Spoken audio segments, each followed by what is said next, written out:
Ta'ala. Selawat dan salam ke atas junjungan besar Nabi sallallahu alaihi wasallam. Kecintaan kita, kasih kita kepada Nabi dan Nabi sallallahu alaihi wasallam. Mudah-mudahan kita semua ini mendapat syafaat Nabi sallallahu alaihi wasallam. Allahumma amin. Alhamdulillah yang hormati dan dikasihi nazim masjid, seterusnya ahli jawatan rasul masjid, tuan-tuan imam, tuan-tuan bilal, Astagfirullah yang hadir, muslimin, muslimat, ayah bunda yang Allah subhanahu wa ta'ala. Alhamdulillah, marilah sama-sama kita menghafalkan syukur kepada Allah subhanahu wa ta'ala. Antaranya Allah subhanahu wa ta'ala melapangkan waktu kita. Setiap menit, setiap saat, setiap ketika kita duduk dalam majlis ilmu, mudah-mudahan dikira di sisi Allah subhanahu wa ta'ala. Allahumma amin. Qala Allah ta'ala fi kitabil mu'min ba'da a'udhu billahi as-sami'il 'alim minasy syaithanir rajim. Bismillahirrahmanirrahim. Wal 'ashr innal insana lafi khusr illa alladhina amanu wa 'amilus salihati wa tawassaw bil haqq wa tawassaw bis sabr. Shadaqallahul 'azim. Orang kata kalau tak kenal maka tak cinta. Dan bahawa masalah ada sini buat pertama kalinya datang tempat tuan yang Allah subhanahu wa ta'ala, belum pernah lagi di kali pertama, maka kita mengatakan wa makaru wa makarabah wa waqirul makirin. Kita merancang wah itu nak perancangan, tetapi perancangan Allah ini luar biasa, Masya Allah. No?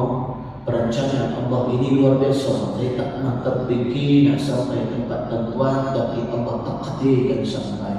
Begitulah perancangan yang Allah subhanahu wa ta'ala. Lalu kita mengatakan alhamdulillah. Sedikit perkongsian insya-Allah tabarakallah. Nama diberi Muhammad Rizal bin Ismail, bahasa dari bangsa Perak. Siapa orang Perak ini? Tak ada kurang saja. Menetap di puncak alam. Tadi rempit daripada puncak alam, insya-Allah rempit lah tuan-tuan.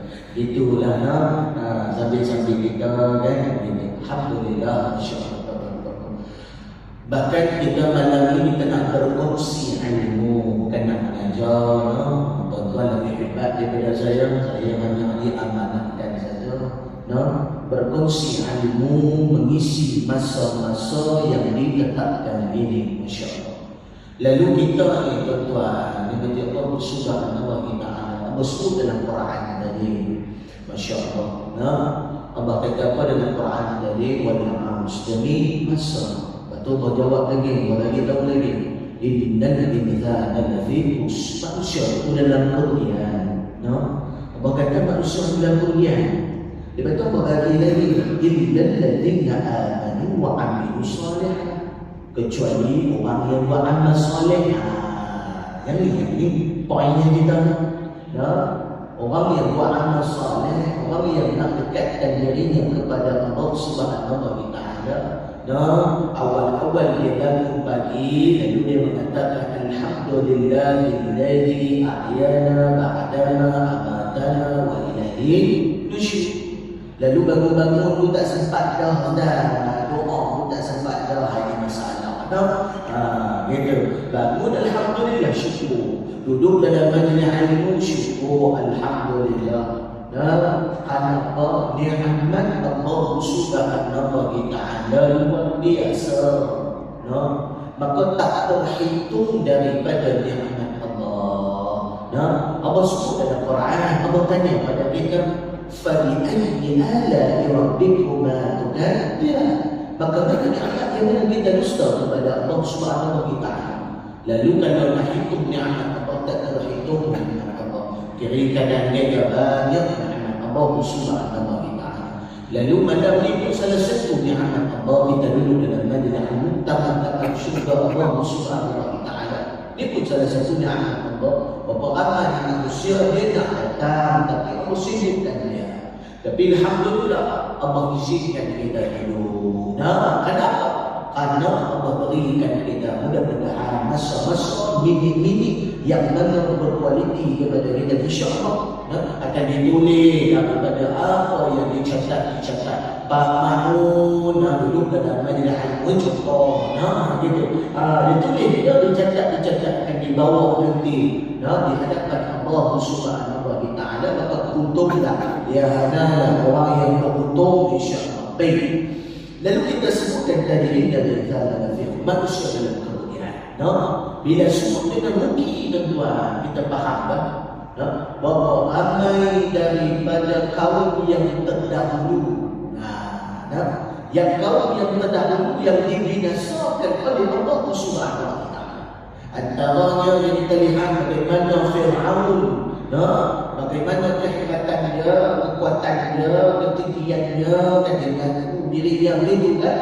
Tapi mana dia telah dihapuskan oleh Allah Subhanahu wa taala. Hak yang terlalu besar hatta dia boleh menyelamatkan daripadanya, kekayaannya, kedudukannya, tetapi dia tidak bersedekah di jalan Allah. Hatta dia banyak, dia rasa hatta dia banyak, tak boleh. Walladhi hatta Qarun, hatta dia banyak, tapi hatta Qarun lagi hebat. Tapi mana dia? Maka dihapuskan oleh Allah Subhanahu wa taala, dimusnahkan oleh Allah Subhanahu wa taala. Bagaimana Allah sebut dalam Quran, jangan sampai kita jadi begini. Kenapa? Disebutkan Allah sebut dalam surah Al-Baqarah ayat yang ke-7, Allah kata, "Qatamallahu ala qulubihim wa ala sam'ihim wa ala absarihim ghishawa wa lahum 'adabun 'adzim." Allah sebut dalam Quran, "Qatamallahu ala qulubihim." Allah kunci hati manusia dibiarkan. Buka beli adalah buka beli Allah Subhanahu wa taala. Biar kita buat taubatlah dalam hati. Jangan sampai hati dikunci oleh Allah Subhanahu wa taala. Wa 'ala sam'ihim wa 'ala absarihim, mata dan telinga mereka dikunci hati. Betul berkata wa lahum 'adzabun 'adzim. Aku sediakan azab yang pedih. Aku tunggu bila malaikat maut datang nanti di dalam alam barzakh. Aku tunggu. Bagaimana kamu tak bertaubat, kamu tak melakukan amal soleh, tunggu. Kenapa? Karena nanti diazab oleh Allah Subhanahu wa taala. Walahum 'adzabun 'adzim. Sediakan azab ini. Tapi siapa? Bagi orang yang sombong, bagi orang yang bongkar, bagi orang yang mana dia itu dia rasa dirinya kekal abadi, sedangkan kullu nafsin dha'iqatul maut. Setiap bernyawa pasti akan mati. Malam ni tuan-tuan, kita tengok sikit apa kata Nabi sallallahu alaihi wasallam di dalam satu khitab yang hampir tiba karangan Syekh Kami Zamzam, satu bab. Masya-Allah. Bab ni tuan-tuan macam Allah Subhanahu wa taala, iaitu penyakit umat dahulu. Malam ni kita tengok sikit bagaimana penyakit umat terdahulu. Masya Allah, apa dia penyakit ini? Kalau datang penyakit, penyakit ini bukan penyakit luaran, tetapi penyakit ini penyakit yang mana dalam hati seseorang tersebut. Penyakit ini yang menyebabkan dia itu dia tertipu dengan hubbud dunia, cinta kepada dunia, kasih kepada dunia. Tentu ingat bagaimana Raja Namrud di zaman Nabi Ibrahim alaihissalam.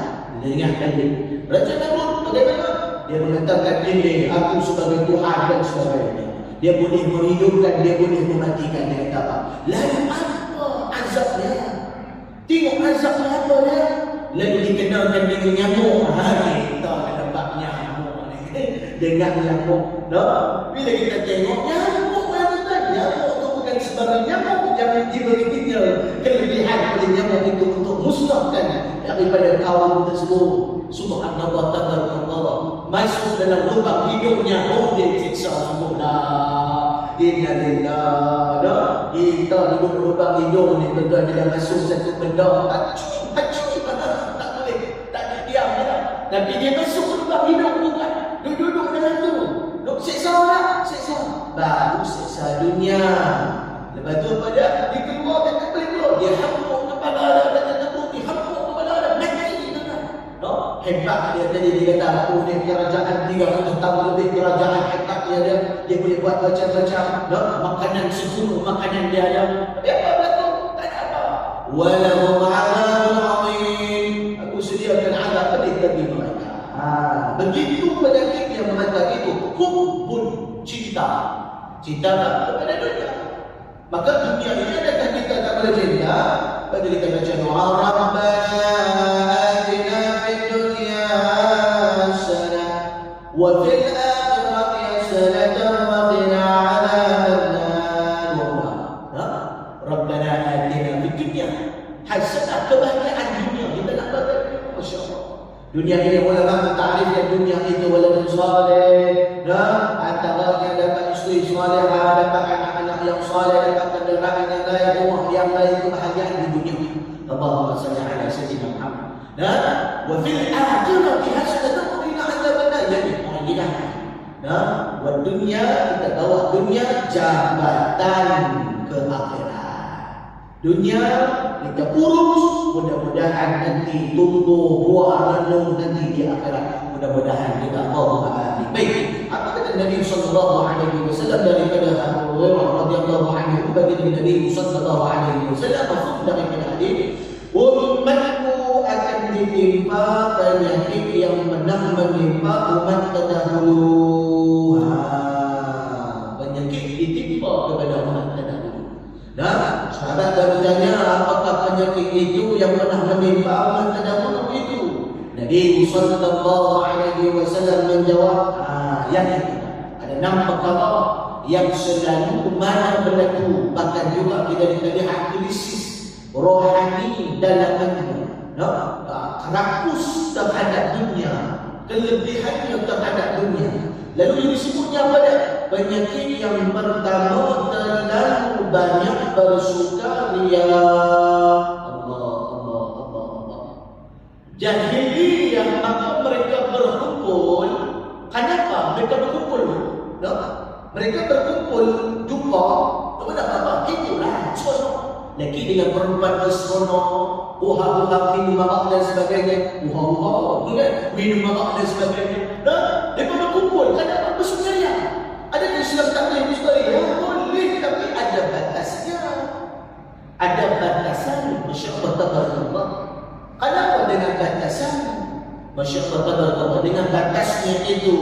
Nah, sebab kita hidup dalam dunia, maka ada yang halal, ada yang haram, ada yang makruh, ada yang boleh, ada yang tak boleh, ada yang dibuatnya, ada yang tidak boleh dibuatnya. Itu dunia. Bila sampai nanti dalam surga Allah Subhanahu wa taala, maka dikatakan salamun qawlan min rabbir rahim. Tanya, oh Haji Yunus tanya, kata dia, Haji Pak Mae tanya, contohlah ada dalam Pak Mae dalam ini. Contohlah tanya, kenapa masuk dalam surga Allah? Tak ada dapat aturan. Masya Allah, hidup dalam surga Allah. Seronok mereka. Subhanallah ta'ala. Tapi dalam dunia adanya batas. Tidak boleh bergaul di antara lelaki dan perempuan dan takarabun zina. Janganlah kamu hampir kepada zina. 5 maksiat yang disegerakan bala. Salah satunya apa dia? Yaitu orang yang berzina. Dia berzina, tetapi dia berbangga dengan zinanya. Alhamdulillah. Dia zina dah. Kalau dia zina semua, dia biar habis dia tak apa. Tapi dia berbangga. Oh, aku buat okey je. Tinggal solat okey je, tak ada apa pun. Dia buat makan benda haram okey je. Bisnes aku banyaknya, meningkat saja. Setiap hari jutaan duit, setiap hari ada saja duit, tak susah pun. Sedangkan dia termasuk di dalam golongan istidraj. Apa dia istidraj? Orang yang diberi ni'mat, diberikan ni'mat, buatlah kau dengan ni'mat, tak buat. Tapi tunggu nanti kalau dia tak bertobat kepada Allah Subhanahu wa taala, maka nanti akan diazab oleh Allah Subhanahu wa taala, ditinggal dengan maksiat. lagi dia melakukan zina, lagi dia melakukan perkara-perkara haram. Maka begitu dia dilakukan sehingga padanya itu Allahumma salli ala sayyidina Muhammad lagi dijaga. Bahaya orang ini. Kita fokus tengok bagaimana keadaan orang yang lagi dia meningkat masyarakat dengan maksiatnya, dengan peningkatan solatnya, maka berjaya dan tenang dia rasa banyak dia dan sebagainya. Sedangkan Allah uji kepadanya. Allahumma salli ala sayyidina Muhammad. Yang mana mengumpulkan mereka berkumpul kenapa? Zaman jahiliyah mereka berkumpul kenapa? Bersolat. Bila bersolat mereka berkumpul antara satu sama lain. Bagaimana Nabi sallallahu alaihi wasallam maka bila melihat suasana di Mekah ketika itu Nabi berislah, Nabi berasingkan diri pergi ke Gua Hira, lalu naik turun. Maka turunlah wahyu Iqra bismi rabbikal ladzi khalaq khalaqal insana min 'alaq iqra wa rabbukal akram alladzi 'allama bil qalam. Sampai turun pergi jumpa Nabi sallallahu alaihi jumpa balik ke rumah diselimuti oleh khalifah, pergi juga berjumpa Waraqah bin Nawfal. Bisa dengar nama dia. Jumpa kepada Waraqah bin Nawfal, ditanya kepadanya bagaimana di situ, maka dijawabnya kalaulah kamu masih muda, ini sirah yang kita dengar. Kalaulah kamu masih muda, aku akan mempertahankan kamu saatnya umat kamu, saatnya kaum pada ketika itu menolak kamu ya Muhammad. Tengok tak? Dia baca apa kesusahan Allah kita. Astaghfirullah bersusah dia seronok mula-mula murah, seronok dan sebagainya. Lalu perkara ini yang menyebabkan jangan sampai terbatas sehingga menjangkaui batas. Allahumma salli ala sayyidina Muhammad. Lalu dia itu bersukaria, adakah tidak? Maka dia bersukaria seronok. Berseronokkan lelaki dan perempuan, tawaf dalam keadaan melakukan hubungan dan sebagainya. Ada yang sampai berbogey dan sebagainya. Begitu zaman-zaman itu menyebabkan kepada berhala. Allahumma salli ala sayyidina Muhammad. Maka banyak yang melakukan begitu. Bersukaria kepadanya. Baik, maka yang kedua yang disebut Nabi sallallahu alaihi wasallam maka terlalu mewah. Allahumma salli ala sayyidina Muhammad.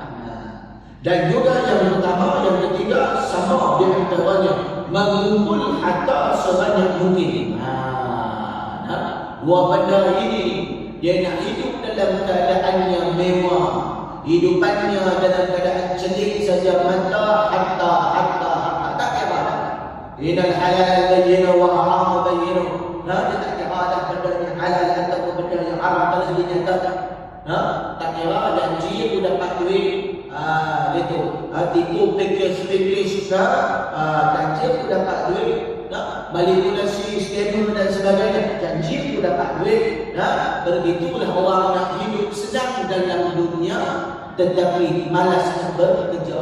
Maka nak senang saja. Pergi dekat puncak alam dapat 50,000. Tipu fikir umrah contoh.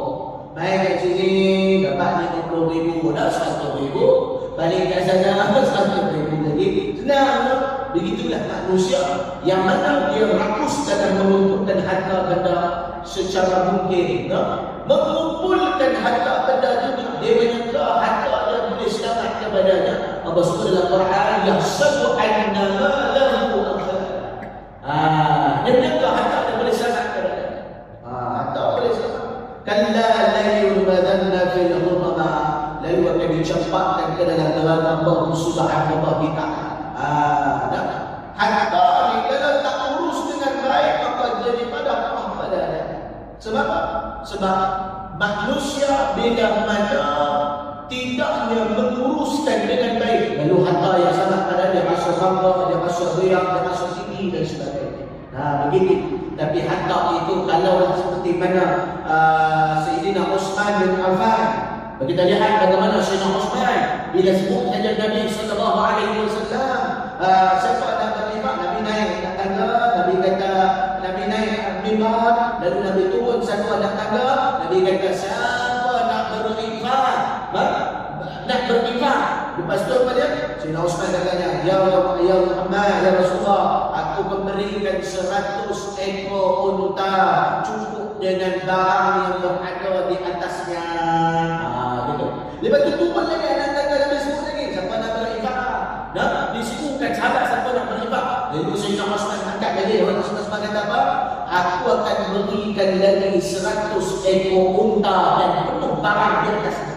Masya Allah. Kuatlah. Lalu diturunkan lagi, diberitahu lagi. Siapa lagi nak berinfak? Maka Sayyidina Osman kata lagi, aku akan bagi lagi 100 ekor unta dengan barang yang berada di atasnya. Cukup 300 kata. 300 ekor unta. Subhanallah tabarakallah. Ada kekayaan lalu dibantu agama Allah. Ada kekuatan lalu dibantu agama Allah. Lalu dia mengumpulkan harta, tetapi dia jadi haji bakil, haji terdekut. Dia tak ada bawah. Orang tua tak ada gambling banyak-banyak. Dia kena orang perempuan boleh, orang lelaki tak boleh.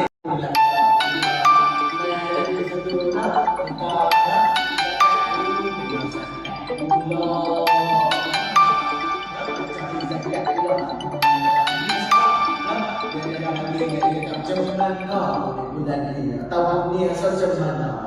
Boleh tak aku nak cut sikit? Cari ke bang, mana aku boleh cari? Tak payah zakat. Allah, dia payah zakat. Cukup daripada dahulunya. Cukup daripada nisbahnya. Tak ada payah. Begitu. Allahumma salli ala Sayyidina. Sedangkan harta itu bila mana digunakan sedekah, harta itu bila mana digunakan, harta itu bila mana dia berapa, harta itu bila mana diuruskan dengan baik. Lalu 3 perkara yang kita terbawa ke dalam alam barzakh. Yang pertama, ilmu yang bermanfaat ataupun amal yang saleh.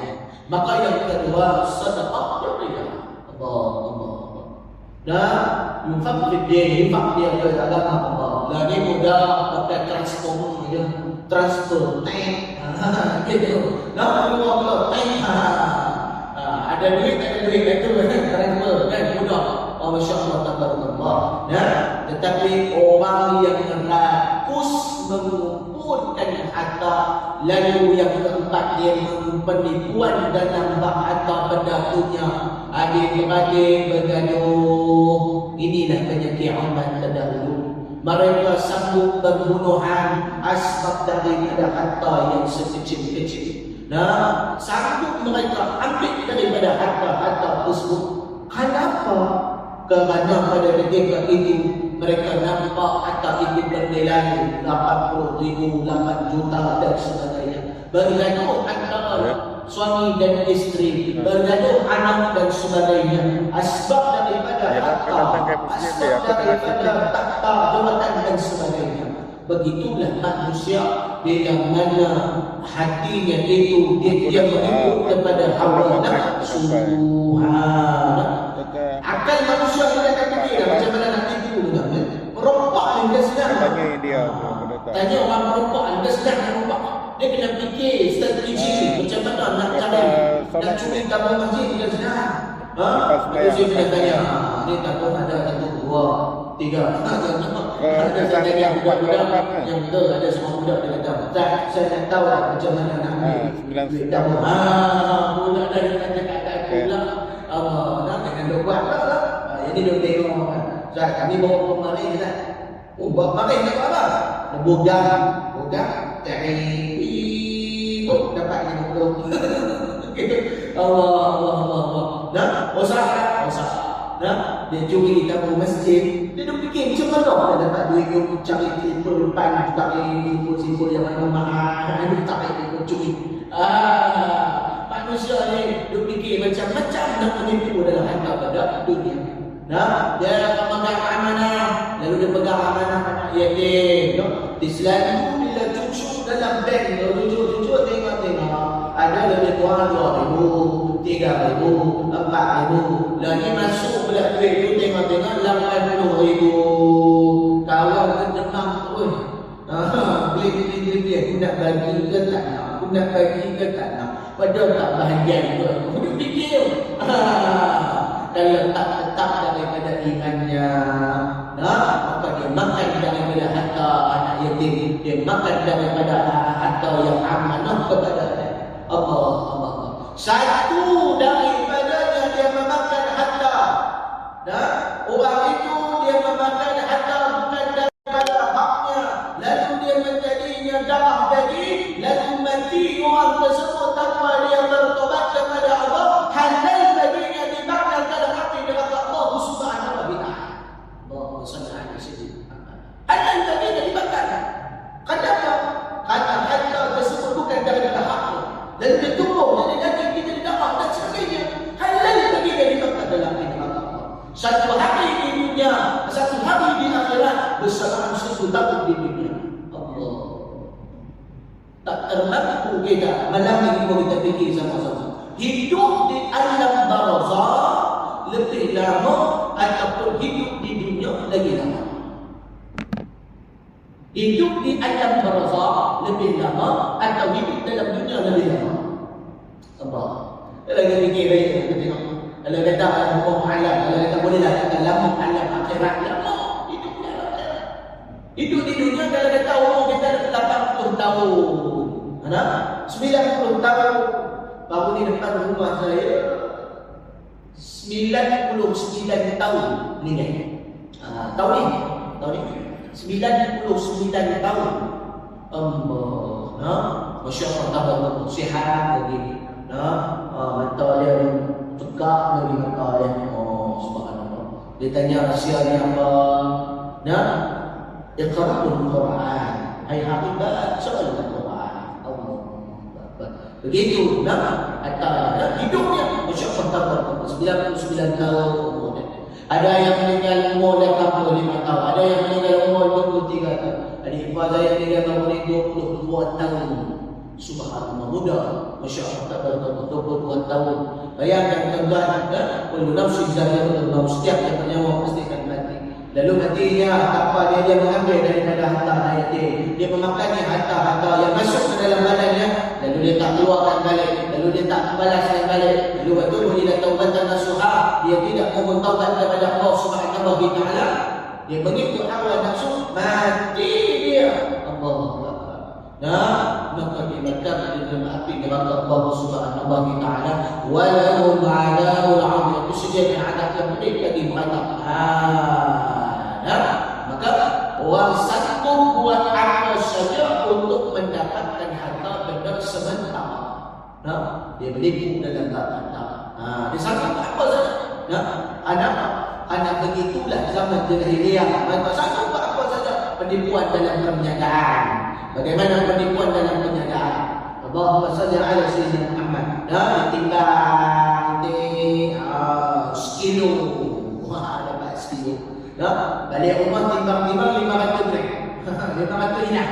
Mana pergi 500 inah? Itu jalan inah. Satu orang dapat diambil 50 gram. Contoh.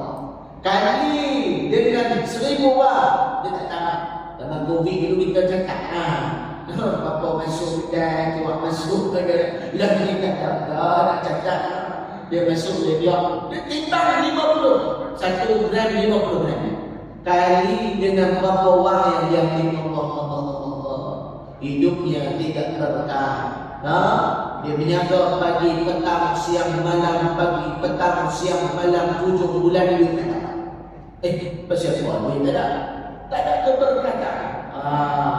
Dia timbang, tak ada keberkatan. Abah waktu viral tentang durian. Dia tu timbang 5 kilo. 5 kilo. Durian ni sekilo 85 ringgit, tiba-tiba 5 kilo. Orang sanggup buat apa saja untuk menipu kepada harta. Sanggup dia mempergunakan agama untuk mendapatkan harta. Begitu kadang-kadangnya dia nak buat apa? Kadang-kadang begitulah manusia ini. Macam-macam idea yang digunakan untuk menipu dalam bab harta. Betul lah. Yang pertama dalam harta pada dunia, hablum minan nas, hubungan kita dengan manusia. Maka berjaga-jaga. Maka yang kelima yang disebutnya, saya memahami bila mana yang disebutnya dari harta, penipuan dalam menemukan harta pada dunia, lalu saling memarahi di antara satu sama lain, bergaduh di antara satu sama lain. Allahu Akbar. Bermasam muka, abang tak tegur adik, adik tak tegur abang, kakak tak tegur menantu, tak tegur mentua dan sebagainya. Asbab daripada apa? Harta. Harta tadi. Asbab daripada apa? Tanah. Tanah tadi tak tegarkan nama. Asbab daripada apa? Tadi harta tadi. Begitulah pergaduhan di antara satu sama lain yang saling memarahi sehingga dengki mendengki, sehingga menzalimi antara satu sama lain. Sehingga zalim antara satu sama lain. Ada yang sampai menggunakan cara halus untuk membunuhnya. Dia hantar sihir, dia hantar serta, dia hantar perkara-perkara macam-macam nak mematikannya. Dia letaknya barang macam-macam. Kenapa? Karena rakus bab harta, karena rakus bab benda itu, nak mendapatkan sesuatu. Yang mana dengki mendengki, nak merebut harta benda dunia ini, sementara yang dipanggilnya fana, binasa. Karena dunia ini binasa, fana, binasa.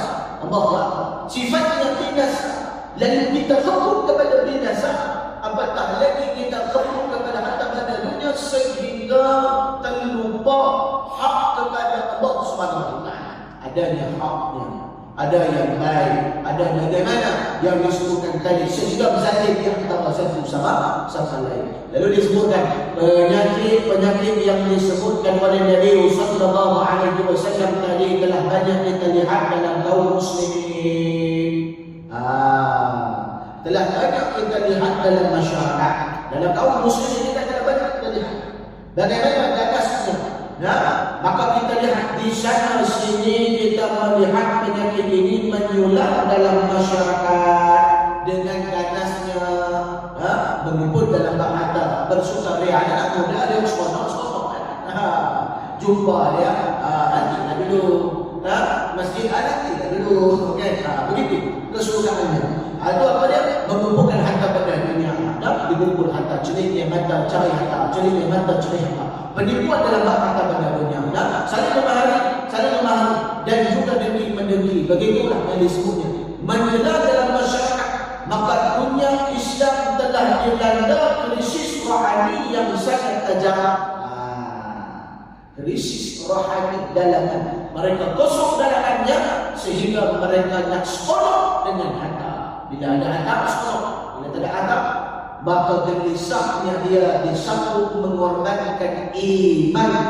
Aku tak kira lah janji aku dapat harta. Disambut mengorbankan daripadanya untuk mengumpulkan harta padanya. Maka dengan kekosongan rohani itulah mereka terpaksa mencari dan mengumpulkan harta benda sebanyak mungkin. Dengan mengisi masa-masa yang ada Allah. Sedangkan masa ini yang disebutkan tadi hanya dengan mana dia mengumpulkan harta benda. Seronok bila dia lihatkan harta benda. Lalu kalau didapatkan kepadanya apa tujuannya, apa daripadanya ini? Hanya memuaskan hawa nafsu. Nafsu bila dituruti, lalu apa dia? Bila nafsu ni bila dituruti, dia akan menjadi bos. Dia akan arah kepada dia. Sebab itu adanya jihad bin nafsi, jihad melawan hawa nafsu, menekan hawa nafsu tersebut. Kenapa? Dengan kita menekan hawa nafsu, nafsu mengikuti kita. Begitu. Hari ini, waktu ketika ini kita tekan hawa nafsu. Waktu ni seronok, waktu bila dan tarik bantal, letakkan sikit, tak ni kan. Tapi kita tekan hawa nafsu. Waktu subuh kadang-kadang azan subuh salat tayyum minan naum. Waktu tu tuan-tuan, kalau tak muslim, itulah yang paling indah seindah-indahnya. Tapi kita tekan hawa nafsu. Tak kira aku nak bangun, aku nak datang, aku nak dekat. Kenapa? Karena takut daripada azab Allah Subhanahu wa taala. Kita seorang hamba terdirinya Islam, berdiri Islam ala khalqi. Asyhadu la ilaha illallah syahadah wa asyhadu anna Muhammadar Rasulullah. Qimus shalah. Dengan salat maka terdirinya Islam tersebut. Lalu kita menekan hawa nafsu. Menekan hawa nafsu. Apabila nafsu diturutkan, sudah tentu mereka akan menggunakan apa cara dan tipu muslihat untuk mendapatkan harta. Dia akan guna apa cara untuk dapatkan harta. Bawah meja pun boleh, atas meja pun boleh. Dia tak kira janji aku dapat harta. Dia tak tahu harta lu pedang juga, tu sign dulu kau pedang. Yang penting 50%. 25%. Gitu dapat aku. Kerana tak kira janji aku ada. Begitulah orang yang mana bila dia ambil, ingat, adakah ketenangan datang kepadanya? Tidak. Ketenangan tak datang kepadanya.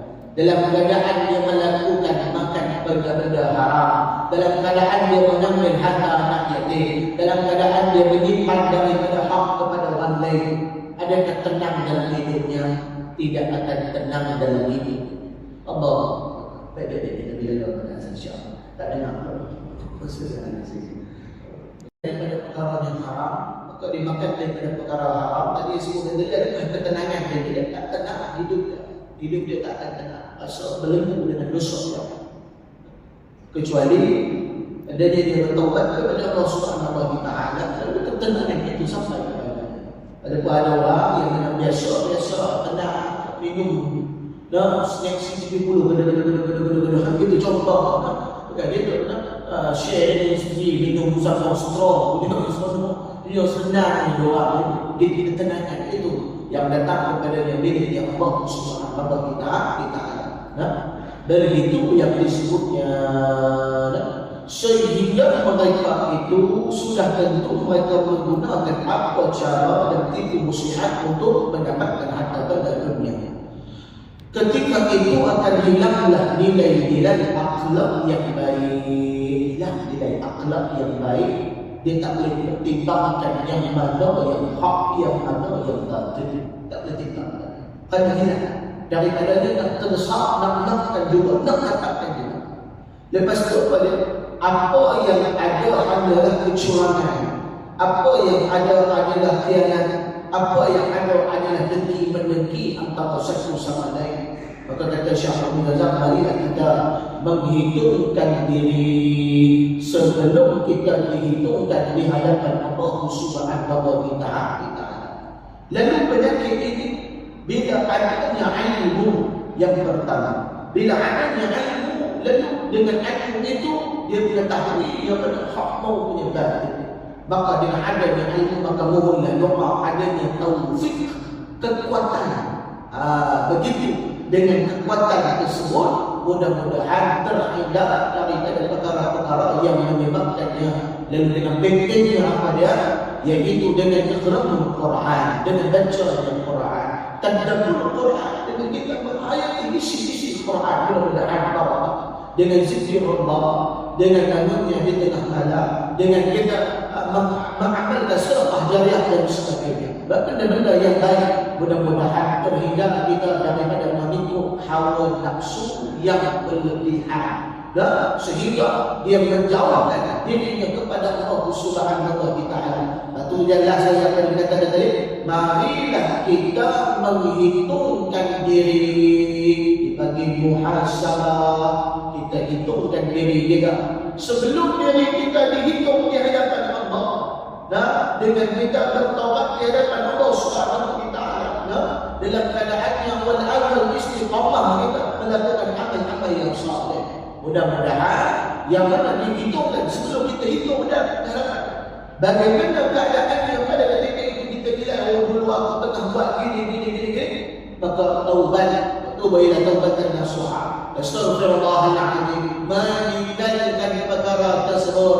Adanya selalunya salat yang di hujung-hujung waktu, meninggalkan perkara akhirnya dia itu mengambil daripada hak kepada orang lain, pulangkan balik, bandingkan dengan perkara tersebut. Ini yang dipanggil hitung menghitung, sehingga dia hitung pada ketika itu, sehinggalah dia berhitung dirinya, mudah-mudahan dia meninggalkan perkara yang haram tadi, maka perbaikikan dirinya di hadapan Allah Subhanahu wa Ta'ala.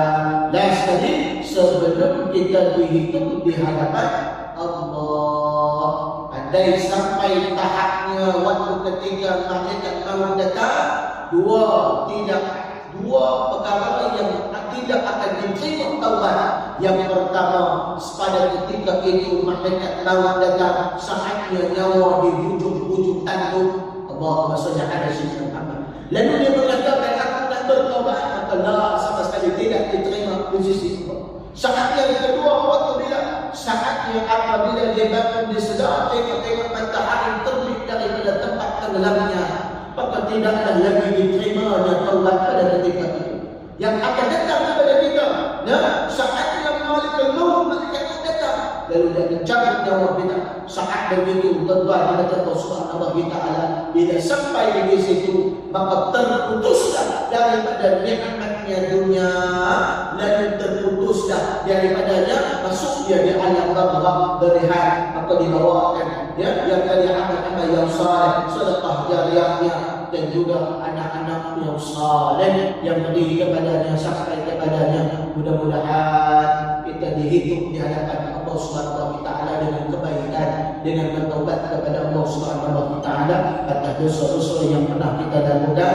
Maka kita mengatakan astaghfirullahaladzim, ya Allah, kami ampun kepadamu ya Allah, minta mohon kepadamu ya Allah, mudah-mudahan diampuni segala dosa-dosa kita. Hari ini apa yang kita mengharapkan, melainkan kita mengharapkan kasih sayang Allah Subhanahu wa Ta'ala. Kalau dia datang kerananya jawatan, maka jawatanlah yang dia dapat. Kalau dia datang kerananya tahta, dari tahta jawatan, maka dia dapat sama. Kalau dia datang kerana wanita, maka wanita lah yang dia dapat. Tetapi kalau dia datang untuk membesarkan Allah Subhanahu wa Ta'ala, lalu itulah poin yang kita nakkan mudah-mudahan, maka begitulah dia akan dapat mudah-mudahan. Allahumma amin. Dan juga diangkat keampunan daripada sisi Allah Subhanahu wa Ta'ala. Cukup sekali itu untuk malam ini, mudah-mudahan bertambah keimanan kita kepada Allah Subhanahu wa Ta'ala, bertambah amal kita. Maka kita nurkan 5 perkara ini, yang satu 6 perkara yang disebutkan oleh Nabi riwayat Hakim, bagaimana yang disebutkan tadi dengan kiamat dahulu. Maka tuan-tuan, maka menjadi tipu daya kepada manusia yang mana rakus dalam mengumpulkan harta pada dunia, yang mana bersukaria, yang mana pada ketika itu dia berseronok, dan sehingga dia lupa bahawasanya setiap benda dalam dunia ini akan dihisab di hadapan Allah Subhanahu wa Ta'ala. Marilah sama-sama kita bermunajat kepada Allah Subhanahu wa Ta'ala. Betul kita doa munajat, mudah-mudahan bertambah, mudah-mudahan kita diampuni segala dosa-dosa kita, insyaallah. Allahumma amin. Jadi kabuli segala hajat. Bismillahirrahmanirrahim.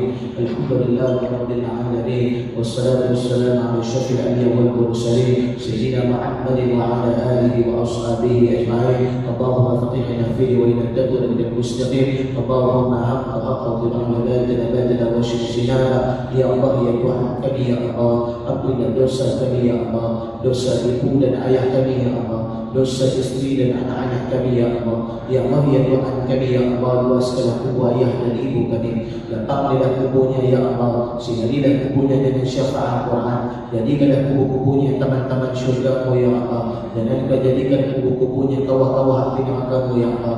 Ya Allah, ya Tuhan kami, ya Allah, kasihilah mereka seperti mana mereka mengasihi kami saat kami kecil, ya Allah.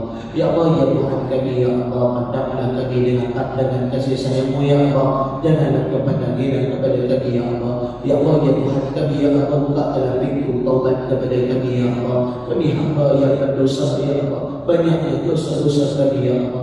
Ya Allah, dengan rahmat-Mu, kepadamu ya Allah. Dengan kasih sayangmu ya Allah, Kau ampunilah segala dosa-dosa kami ya Allah. Ya Allah, ya Tuhan kami ya Allah, jika dalam majlis ini yang sedang sakit maka sembuhkanlah sakitnya ya Allah.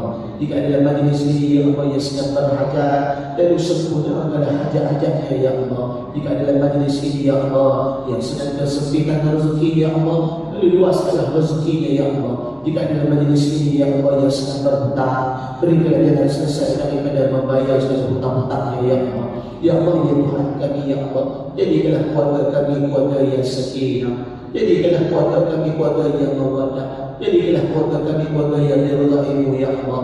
Jadikanlah kami suami-suami yang saleh, jadikanlah istri kami istri yang salihah, jadikanlah anak-anak kami anak yang saleh yang salihah, penyidik di mata kami, penawar dalam hati-hati kami ya Allah. Ya Allah, ya Tuhan kami ya Allah, jangan Kau bakarkan kami dalam api neraka-Mu ya Allah.